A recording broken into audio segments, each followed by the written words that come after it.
Hola, ¿qué tal? ¿Cómo les va? Bueno, nos volvemos a encontrar. Yo soy Leandro Massa, jefe de trabajos prácticos de la Cátedra de Anatomía y ahora vamos a dar el teórico de músculos del abdomen. Vamos a hablar un poquito de ellos. Bueno, primero vamos a definir un poco qué es la cavidad abdominal y con respecto a sus límites podemos decir que encontramos una región anterolateral, una región posterior-superior o lumboilíaca, una superior o diafragmática y otra inferior o perineal. Ahí tenemos en los gráficos las porciones musculares que van a delimitar estos planos que acabo de mencionar. Fíjense que se delimita muy bien el diafragma hacia arriba y se ven muy bien los músculos de la región posterior. Ahí vamos a hacer unas líneas en el que vamos a delimitar en el esqueleto dónde está la región abdominal.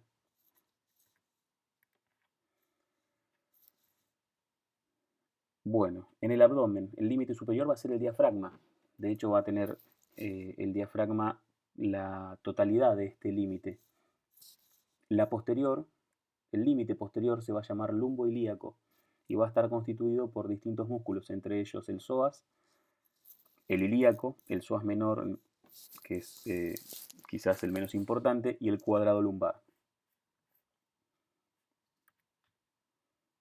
Con respecto a la región anterolateral, ahí la tenemos pintada en amarillo, se ven los músculos recto anterior y transverso. Hay otros músculos más en estas regiones, pero me interesaba en estas filminas delimitar la región abdominal y particularmente o más precisamente la anterolateral. Y ahí tenemos la inferior, en donde se ven en amarillos los músculos perineales. Vamos al diafragma. Bueno, ahí tenemos una vista anterior del diafragma, una posterior a la derecha. Abajo y a la izquierda tenemos una vista inferior y abajo y a la derecha tenemos una vista lateral.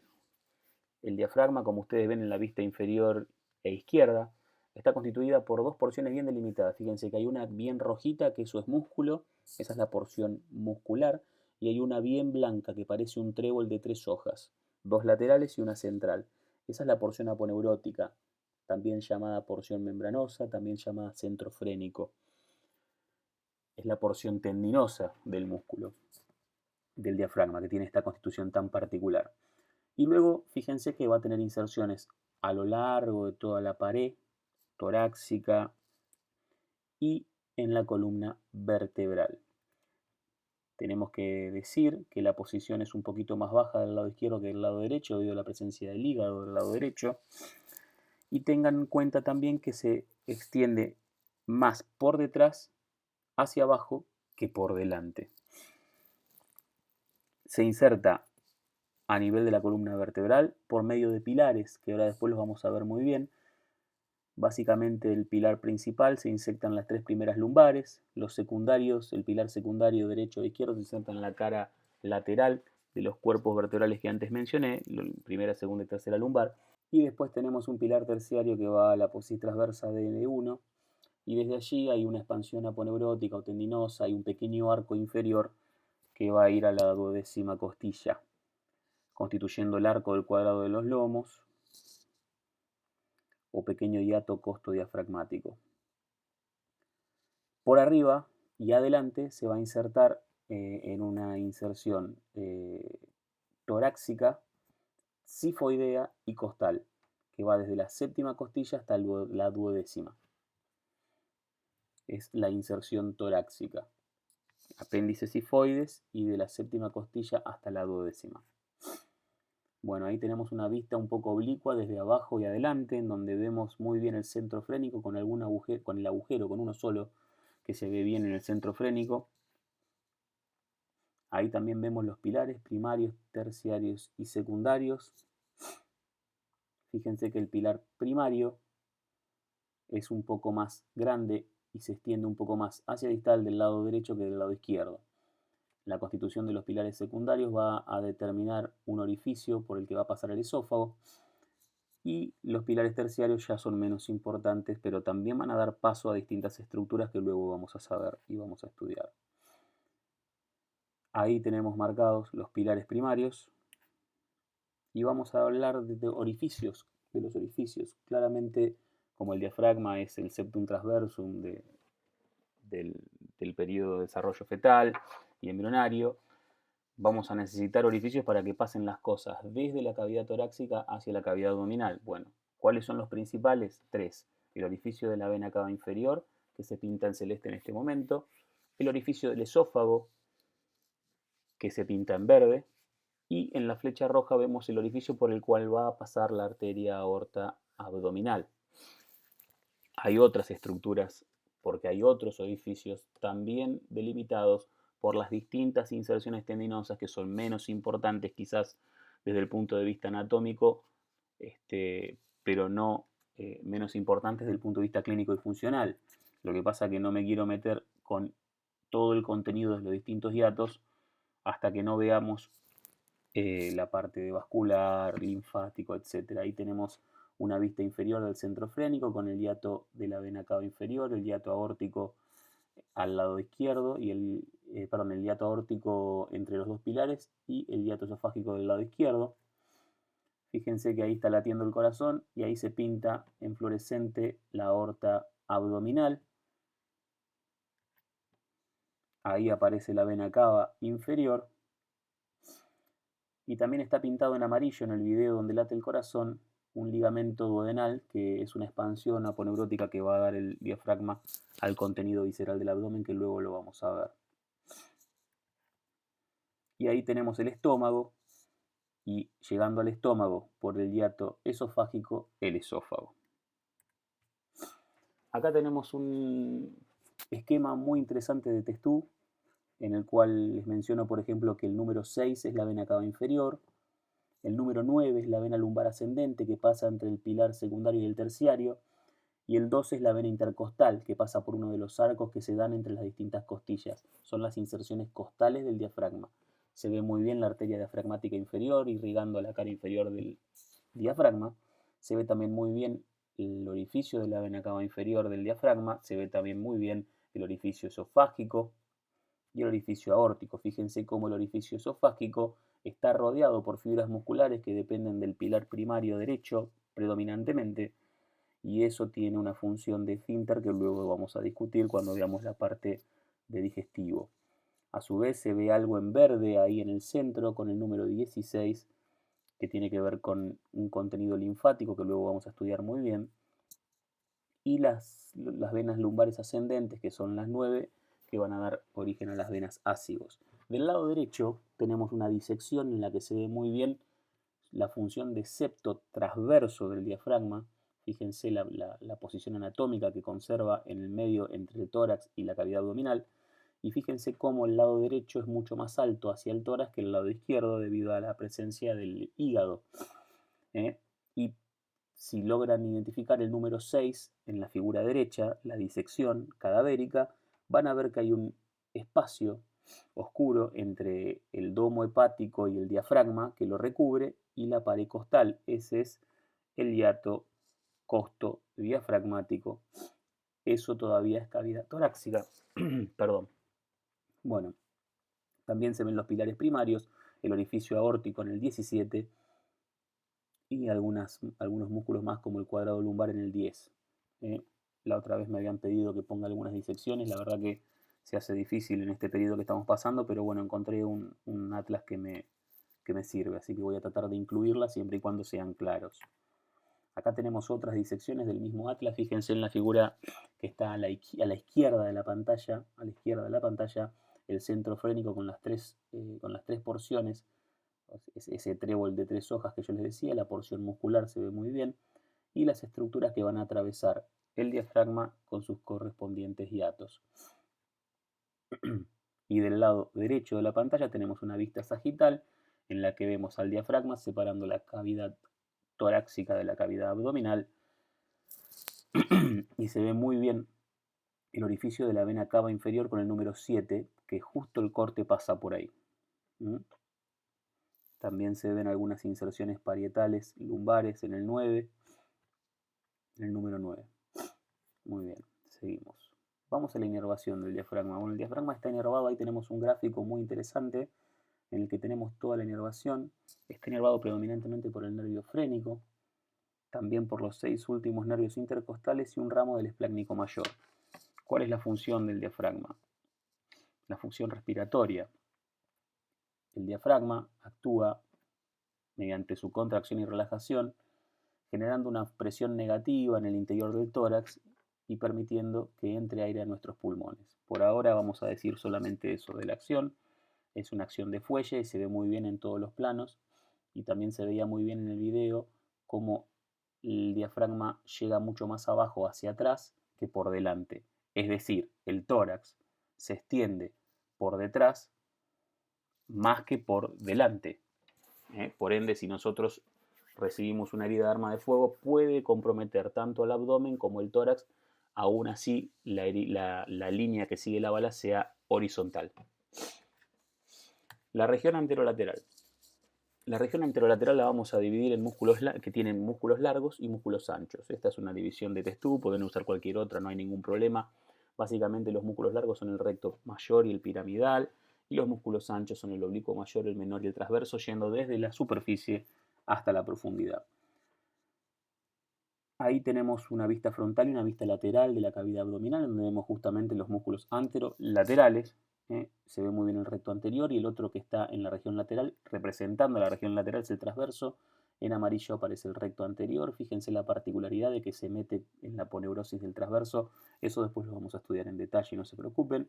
Y el transverso ahí se ve muy bien en la región lateral. Bueno, vamos a hablar un poco del recto mayor y del piramidal.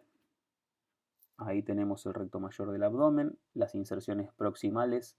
El recto mayor es un músculo simétrico que se dirige desde el pubis hacia arriba y se inserta arriba por 3 lengüetas. Una externa va a ir al borde interno del quinto cartílago costal, una media que va al sexto cartílago costal, y la interna va a ir al séptimo cartílago costal aproximadamente y al sifoides.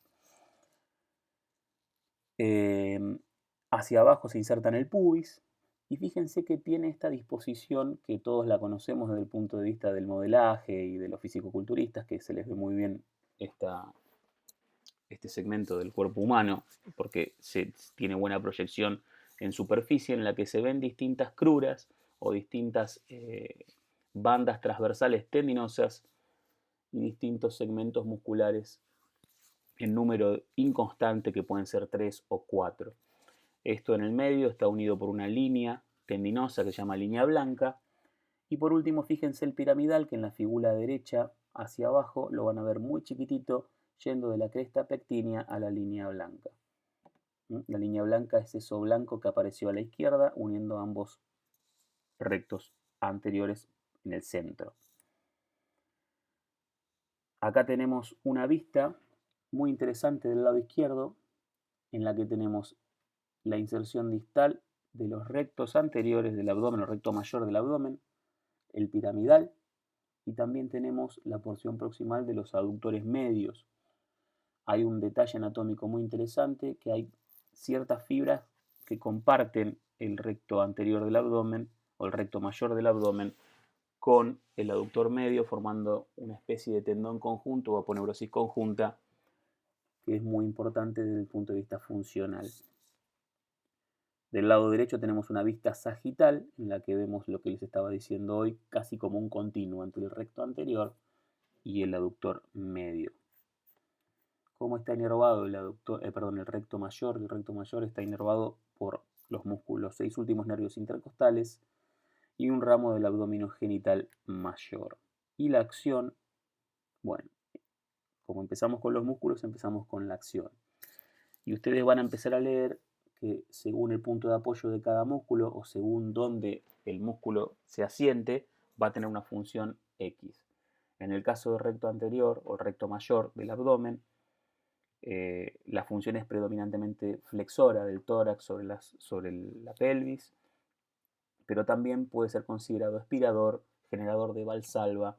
Es un músculo activo en el momento del parto o en cualquier circunstancia que requiera generar una presión positiva en la cavidad abdominal. Ahí se veía muy bien en el video. Vamos al oblicuo mayor. Vamos ahora a la región lateral o los músculos anchos del abdomen. El oblicuo mayor es el más superficial de los 3 músculos de la región lateral del abdomen. La dirección de sus fibras es de arriba hacia abajo y de atrás hacia adelante. está pintado en amarillo en vista de frente del lado izquierdo y en vista de perfil del lado derecho, y fíjense que arriba se insertan las 6 o 7 últimas costillas por medio de digitaciones que dan una línea dentada que se interponen con los fascículos del serrato mayor.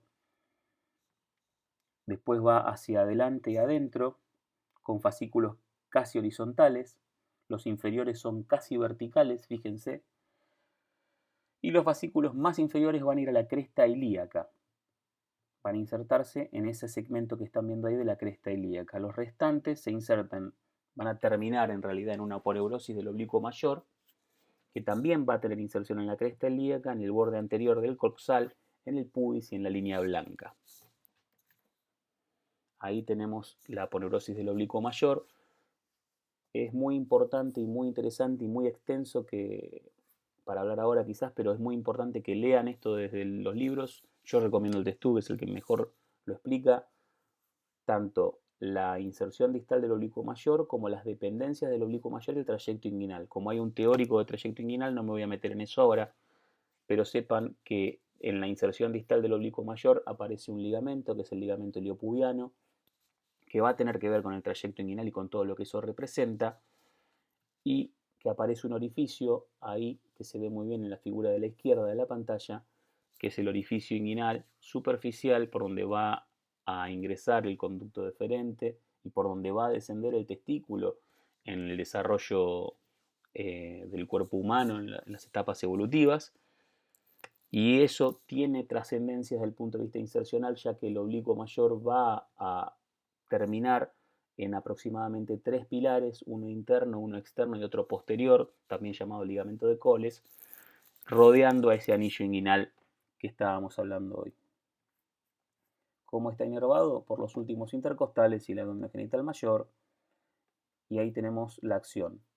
Flexión anterior es una de ellas, fíjense, se contraen las fibras con el punto fijo en la pelvis, contraemos el tórax, flexionamos el tórax por la contracción del oblicuo mayor. También, si fijamos un oblicuo y el otro no, vamos a tener la acción de rotación del tronco y también podemos tener una acción de flexión lateral. Esta no es la predominante para mí. Para mí la predominante es la flexión anterior y la rotación del tronco. Vamos a los músculos, estábamos en los músculos anchos, perdón, y vamos al oblicuo menor.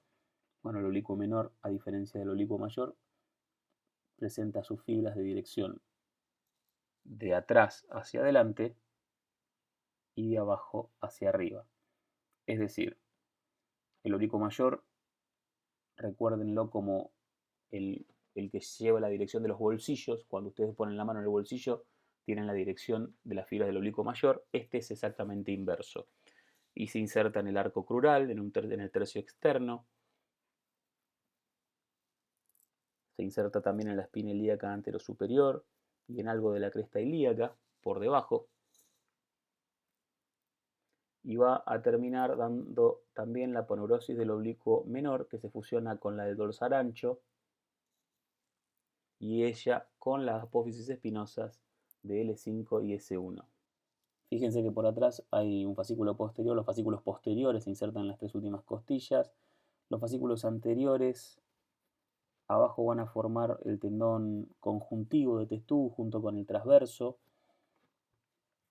y se va a dirigir al pubis y a la cresta pectínea, también va a aportar fibras musculares al cremaster y los fascículos medios van a terminar en la aponeurosis del oblicuo menor. Pero fíjense en el dibujo la cantidad de inserciones que tiene, las repasamos de nuevo. De adelante para atrás va a tener inserciones en la arcada crural, en la espina ilíaca anterosuperior y en algo de cresta ilíaca. Después siguen hacia atrás, en donde van a tener inserción junto con la fusión de la aponeurosis del dorsal ancho en las apófisis espinosas L5 y S1. Hay inserciones costales también desde atrás hacia adelante y después en la aponeurosis del oblicuo menor, terminando en el sector anterior nuevamente. Ahí tenemos el sector posterior, fíjense que se ve, está pintado el oblicuo mayor del lado izquierdo y del lado derecho lo saqué y se ve el transverso por debajo. Y fíjense que hay un pequeño orificio triangular entre la última costilla, el oblicuo menor y el transverso. Ese es un hiato, no importan los nombres propios, pero ténganlo en cuenta, lo vamos a volver a ver. Vamos a ver qué pasa con la inervación. Últimos intercostales también, últimos nervios intercostales y los abdominogenitales. La acción es muy parecida a la del oblicuo mayor. Ahora, yo tengo una consideración, yo me dedico a la medicina deportiva y generalmente veo desgarros del oblicuo mayor, oblicuo menor y del transverso, o sea, en realidad veo sospechas de desgarro. El oblicuo menor es el más activo de los tres músculos. El oblicuo mayor no, casi nunca tiene lesiones y el transverso tampoco. Siempre los desgarros son en el oblicuo menor. Por eso no insistí mucho en la acción, pero ahí tienen también los movimientos de flexión lateral, rotación de tronco y flexión anterior. El transverso va a tener fibras de dirección transversa que van a ir desde atrás hacia adelante, terminando en la aponeurosis del transverso y en la línea blanca en el sector central. Hay una consideración muy importante entre las distintas aponeurosis de los músculos laterales del abdomen y cómo se comportan las aponeurosis con respecto al recto anterior. Ahora lo vamos a ver. Al recto mayor, perdón. Ahora lo vamos a ver, o al recto anterior del abdomen. Se inserta, vamos a hablar un poco de las inserciones del transverso, en la cara interna, la porción cartilaginosa de las últimas sextas contillas, entrecruzándose con el diafragma. También se inserta en el labio interno de la cresta ilíaca, en el tercio externo del arco crural, en las apófisis transversas por la aponeurosis posterior del transverso. Y va hacia adelante, hacia la línea blanca. Ahí tenemos la vista posterior. Y ahora vamos a hablar un poquito de las aponeurosis. Esta es una vista posterior en la que saqué la columna vertebral y saqué todo. Y estamos viendo la cara posterior de la pared anterior del abdomen, donde se ve la línea blanca con el orificio umbilical. Si nosotros trazamos una línea a ese nivel, las aponeurosis de los músculos van a ser de este tipo. Ahí lo que hacemos es un corte axial en el que se ven los dos vientres musculares de los recto mayor del abdomen y se ve también a cada lado el oblicuo mayor, el oblicuo menor y el transverso. Bueno, a ese nivel las aponeurosis se comportan de esta forma. Esa es la aponeurosis, son las dos hojas aponeuróticas que envuelven al oblicuo mayor, que pasan por delante del recto anterior. La hoja anterior del oblicuo menor pasa por delante de los rectos anteriores. La hoja posterior del oblicuo menor pasa por detrás de los rectos anteriores. Y las hojas del transverso pasan por detrás de los rectos anteriores o rectos mayores. Y eso que está en gris es la fascia transversalis. Esa es la composición de las distintas hojas aponeuróticas con respecto al recto mayor del abdomen. Yo digo siempre recto anterior, es recto mayor, pueden decirle recto anterior del abdomen, no pasa nada. Esa es la disposición de las hojas aponeuróticas con respecto al recto mayor del abdomen, en un corte que pasa aproximadamente a 8 centímetros del ombligo. ¿Qué pasa por debajo? Al nivel del ombligo, un poquito menos. Bueno, va a pasar todo por delante. Las dos hojas del oblicuo mayor por delante, las dos hojas del oblicuo menor por delante y las dos hojas del transverso, perdón, por delante. Lo único que va a quedar por detrás es la fascia transversalis. Bien, esto es muy importante, es una diferencia anatómica que tiene mucha implicancia clínica desde el punto de vista de las hernias abdominales e inguinales. ¿Qué pasa con la región posterior? Bueno, vamos a mencionar los músculos de la región posterior, el cuadrado lumbar que se inserta en el sector posterior de la cresta ilíaca y se extiende en sentido proximal insertándose en las apófisis transversas de L1, 2, 3 y 4, el ilíaco que va a ocupar la fosa ilíaca y va a dirigirse hacia el troquín, junto con el psoas, que también se va a dirigir hacia el troquín, pero va a emerger de la cara lateral de los cuerpos vertebrales lumbares. Por último, dejé ahí bien chiquitito al psoas menor, que es un músculo inconstante, que siempre se ubica en sentido superficial al del psoas y sigue su mismo trayecto para terminar insertándose en la cresta pectínea o en la eminencia de la pectínea. Ahí no llega, este músculo no llega al troquín. ¿Cómo están inervados? El psoas va a estar inervado por el duodécimo nervio intercostal, el plexo lumbar y el crural va a dar algunas ramitas para inervar al ilíaco, y el cuadrado lumbar va a estar inervado por el duodécimo nervio intercostal. Ahí tenemos la acción del psoas ilíaco, que cuando fija la columna vertebral, flexiona el muslo sobre el abdomen. También es levemente rotador rotador externo, ligera rotación externa del muslo ante la contracción, y si el muslo está fijo, va a generar la flexión del abdomen sobre el muslo.